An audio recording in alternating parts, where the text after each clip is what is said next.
In some ways, X-Men Origins Wolverine is a pretty standard issue movie license game. It plays fast and loose with the movie storyline, and it lifts its basic gameplay style off of an established popular franchise, in this case, God of War. What sets it apart, though, is its unmitigated thirst for bloodshed. This is a brutal, violent game, and much more so than the movie that it's based on, and it's a more engaging experience for it. Oh, get out of my way. The violence is awesomely excessive and inventively savage, but the danger in relying on brutality and shock is that you have to keep upping the ante, or you're going to lose the player's attention, something that hurts Wolverine as it limps towards its rushed and ultimately underwhelming conclusion. So the game shares some basic story threads with X-Men Origins Wolverine, the movie, but it mangles it up pretty good, and sometimes for the benefit of the game, and sometimes just arbitrarily.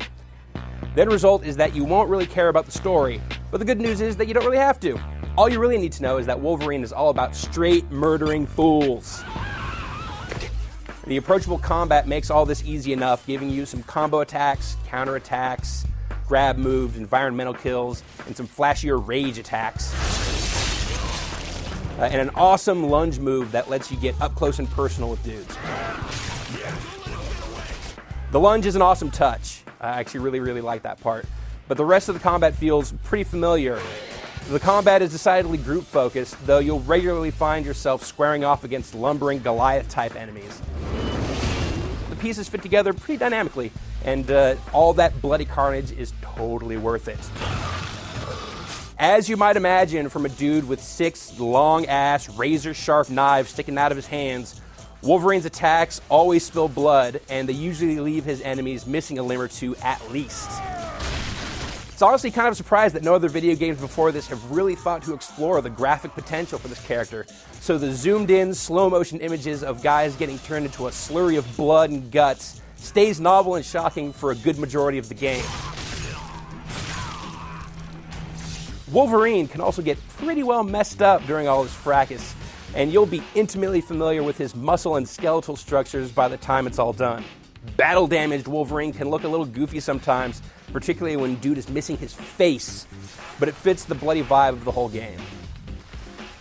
Along with all that crazy, piping hot death, there's some crazy skydive sequences and some oversized boss battles that go on for way too long.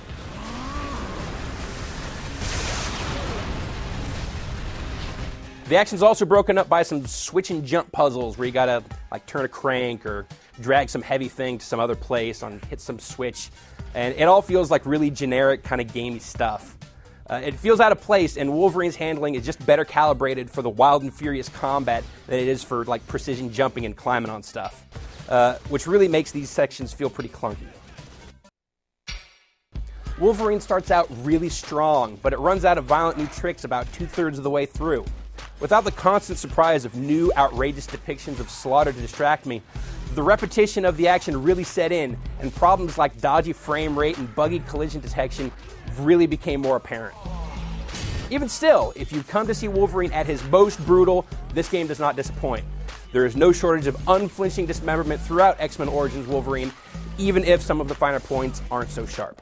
Point Bravo, report in. Not much to report, HQ. Wait a minute. I think I just heard something. Never mind. I must be hearing things.